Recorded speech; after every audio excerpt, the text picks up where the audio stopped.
khususnya fokus terhadap teman-teman disabilitas. Volume notifikasi disetel ke 0%. Teman-teman yang berbahagia, teman-teman peserta rapat kerja, ketika berbicara masir atau lebih spesifik yang terjun di bidang katakanlah dunia kesehatan, dunia terapis, dunia ya katakanlah kalau di masir itu bisa dikatakan terapis atau juga yang memberikan jasa atau pelayanan jasa. Nah, dalam hal ini terdapat beberapa hal yang barangkali perlu kita perhatikan. Kalau tadi Pak Bambang sudah menyinggung tentang regulasi, tentang perlindungan, tentang hak, itu wilayahnya wilayah Kementerian Kesehatan. Nah, barangkali tadi satu poin sudah disinggung bahwa setiap disabilitas itu juga punya hak hidup untuk sehat, punya hak untuk juga mendapatkan pelayanan kesehatan, mulai dari puskesmas, rumah sakit daerah, rumah sakit umum, itu berjenjang. Nah, ketika berbicara dunia terapis, dunia jasa pemberian layanan di bidang masas, tentunya teman-teman sudah mendengar bahwa akhir-akhir ini negara kita bahkan di dunia itu sedang diterpa pandemi COVID-19. Nah, itu tidak memandang siapa dia, miskin kaya, disabilitas non disabilitas, siapapun punya potensi.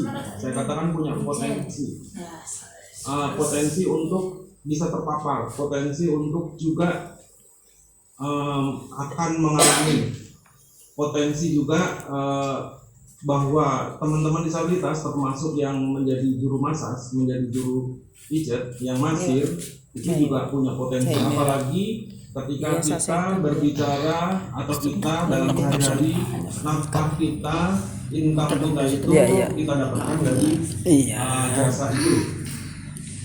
Nah, kiat yang bisa saya berikan adalah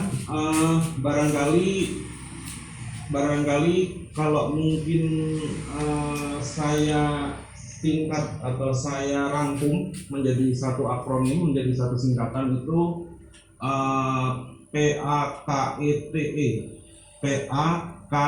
ya, paket, dibaca paket. Nah, kita perlu sadar untuk huruf P pertama itu kita harus memiliki pertimbangan dalam hal ketika kita mau terjun di dunia masak. Pertimbangan untuk mendengarkan informasi kiri kanan, tadi sudah saya singgung bahwa ketika saya mendapatkan informasi 2 minggu yang lalu, ada salah satu klinik masas ya di Indonesia, tidak akan saya sebutkan di kotanya, tidak akan saya sebutkan pantinya apa, itu 8 dari 15 masirnya itu terpapar. Lalu ada juga saya mendengar informasi ini yang baru saya dengar, untuk pelajar tunanetra itu ada sekitar 3, 4, 5 yang terpapar.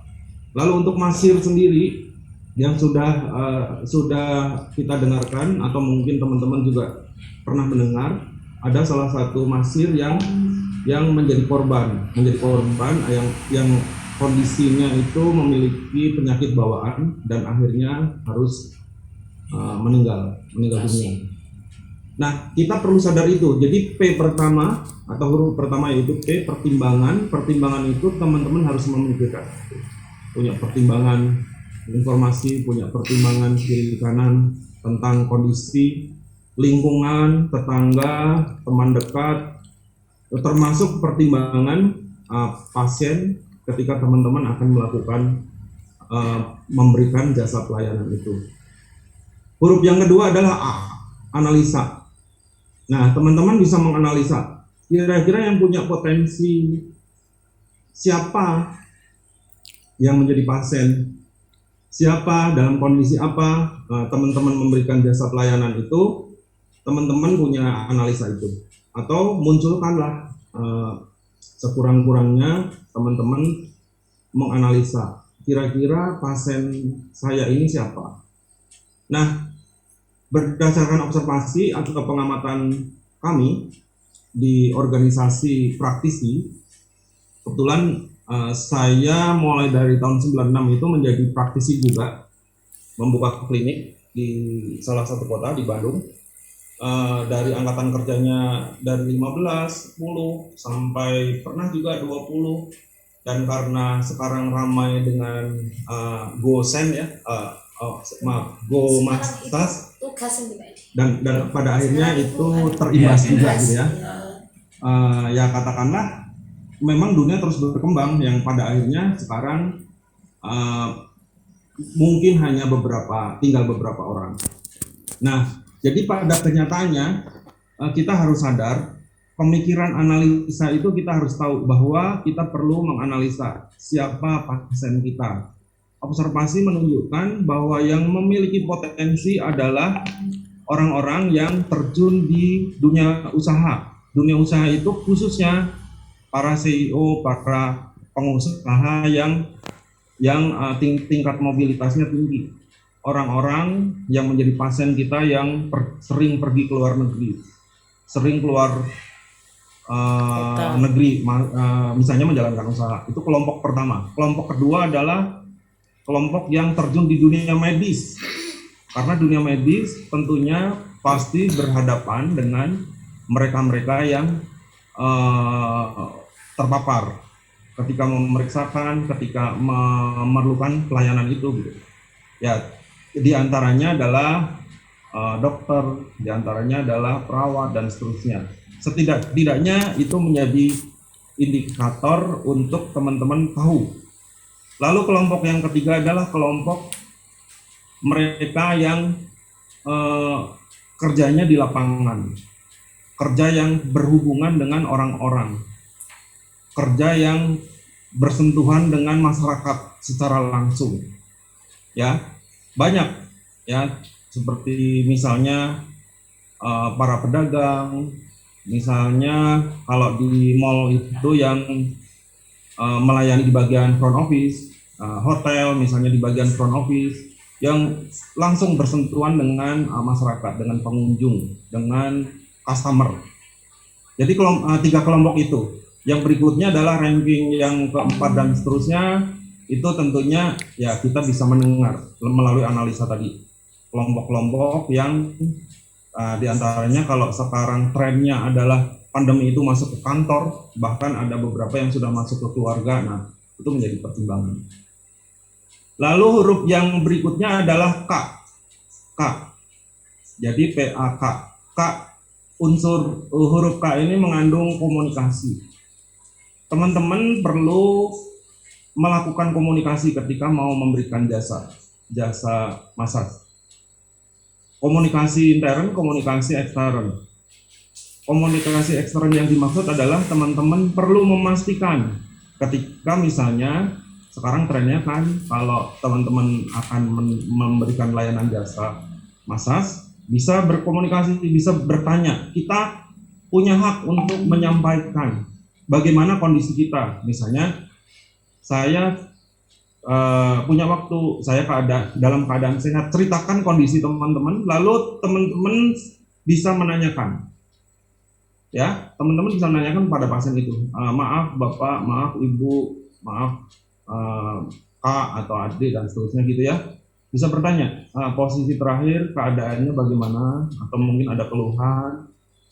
Nah, itu dikomunikasikan secara asertif, secara lugas, secara terbuka. Ya, ketika misalnya teman-teman mendapatkan indikasi kalau pasien itu terpapar, akan lebih baik kalau teman-teman bisa membatasi diri. Artinya, mungkin bisa bukan menolak, tetapi dengan mengeluarkan bahasa atau dengan menyampaikan, maaf pada saat ini saya sedang belum misalnya ya, belum bisa katakan belum buka praktek, atau mungkin minggu depan karena pada saat ini jadwal saya padat dan seterusnya. Nah, yang penting teman-teman memberikan informasi secara lugas. Nah, itu penting. Jadi faktor komunikasi, teman-teman bisa menceritakan kondisi teman-teman kesehatan, misalnya teman-teman kira-kira sedang kurang sehat, misalnya sedang flu atau sedang kurang enak badan, bisa disampaikan terbuka. Demikian juga teman-teman punya hak untuk bertanya pada pasien tersebut. Lalu huruf yang keempat yaitu E. Ya, teman-teman perlu juga muncul empati, rasa empati. Huruf yang keempat adalah empati. Empati pada diri sendiri, sehat itu mahal. Empati pada keluarga teman-teman. Ketika teman-teman punya potensi berisiko terpapar, berarti teman-teman harus ingat keluarga, juga ingat orang lain, ingat pasien, ingat customer kita yang membutuhkan jasa layanan itu. Karena dari satu orang bisa memiliki potensi memaparkan tak terbatas ya di lingkungan kita. Empati yang berikutnya adalah empati terhadap orang lain. Ketika pasien atau pengguna jasa kita itu sekurang-kurangnya kita ketahui, kita juga harus memiliki empati untuk supaya orang tersebut atau pasien itu tidak memapar pada lingkungan kita, pada lingkungan. Lalu yang kelima adalah AT, T. Huruf T yang dimaksud adalah tindakan. Nah, ini tindakan punya beberapa unsur. Ketika teman-teman memiliki